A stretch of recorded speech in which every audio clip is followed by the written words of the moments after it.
Hello everyone, I'm Ryan Bechu. The air of expectancy and perhaps even anxiety can be breathed. Budget is upon us. In less than a week, Minister of Finance Carmen Imbert will deliver the 2019-2020 financial package. For the sporting community, almost everything hinges on the words the minister speak.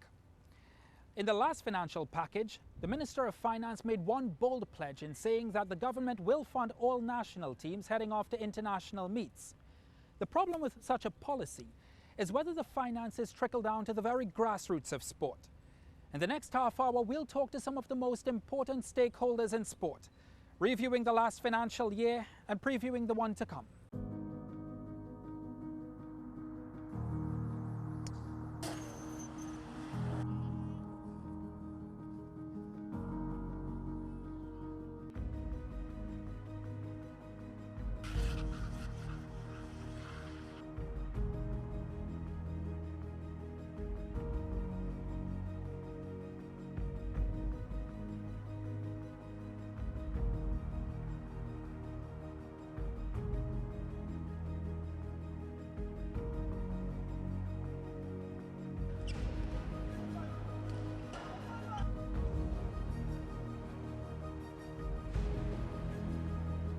From Special Olympians to Paralympians to the Games of the Pan American region, sporting success was a sweet taste on the tongues of Trinbagonians for 2019. But success isn't a rare dish served to this country. Unless we're talking about West Indies cricket, Trinidad and Tobago generally does well on the sporting landscape across the globe. In July, the netball team competed in the International Netball Federation's World Cup, finishing 9th in the world. The Pan American team won 13 medals in Lima, Peru in July-August, including 2 gold, 8 silver and 3 bronze. Later in August, the 5-member Para-Pan Am team won 4 medals, including 2 gold in the South American country. Yet, the one frictious point between national sporting associations and the Ministry of Sport and Youth Affairs is always funding. I assure this Honourable House, by extension the national community, that all of our national teams will be fully funded. 1 year later, I've paid a visit to several national sporting organisation heads to see whether the finance minister's promise was seen through. The result? A split. We have not had any problems with the Ministry of Sport. Financially, we have not received any support. To understand why there are such contrasting views, you have to understand the numbers. In 2018-19 budget, sport was allocated $396,360,000 to work with. Big bucks, right? Wrong. You see, more than half of that figure was actually budgeted for recurrent expenditure. Things like paying employees' salaries, repaying loans, and buying different goods and services. The actual figure that Minister of Sport and Youth Affairs Shamfa Cudjoe had to work with was actually $116,360,000. Minister Cudjoe isn't the only one juggling. Douglas Camacho was thrusted into the role of sport company chairman last June. He says his first and biggest challenge was to stabilize the organization after a turbulent 2 years.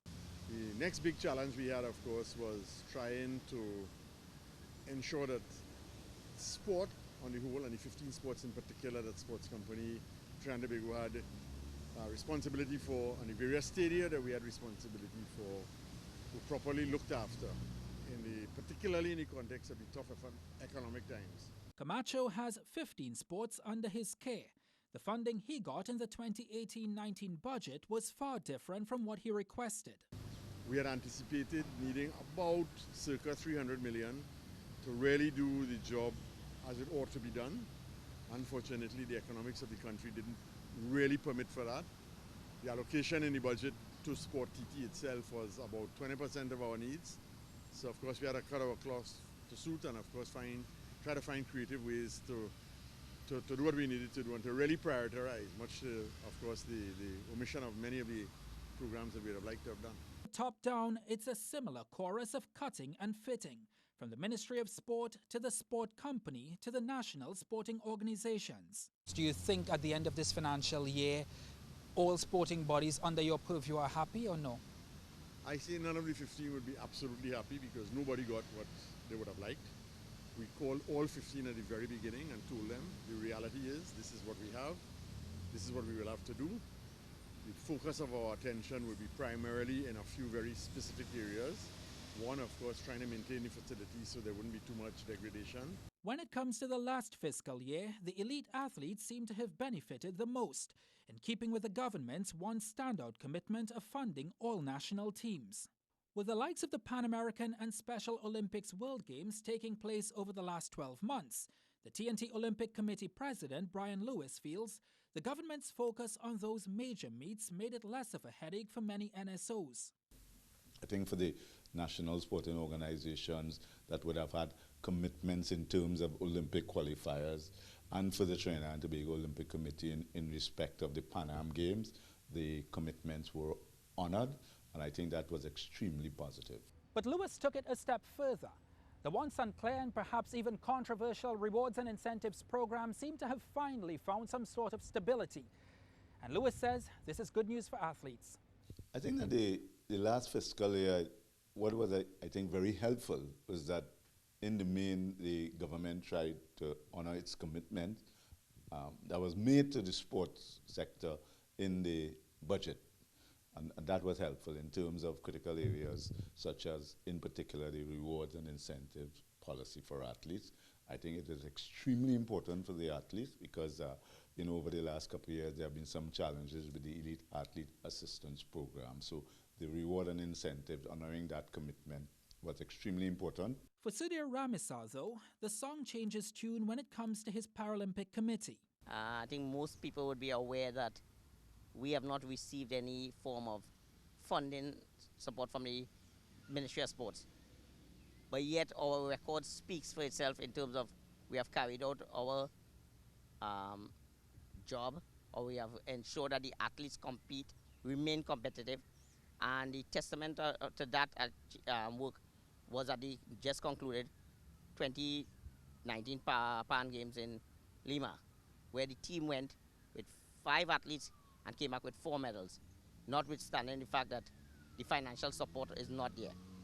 The Paralympic Committee president admits to me that he didn't submit any documents for the outgoing financial year, but past experiences make him question whether it's worth going to the trouble. I mean, I've submitted documentation as required. I mean, I'll be honest, I did not submit for this year. But when you get no response from them, it's just, you tend to tell yourself, yeah, what, let me go ahead doing my job, and when they're ready, they'll talk to me. That conversation between the Paralympic Committee and the Ministry of Sport never happened for the last year. It hurts me, but I could imagine the pain that the athletes go through, knowing that they did all this, not for themselves alone. But it becomes ever more important for Ramesar and his executive as they look toward the World Para-Athletics Championships in Doha in November next month. We reached out to Minister of Sport and Youth Affairs Shamfa Cudjoe 3 times for an interview for this program, but his schedule wouldn't permit.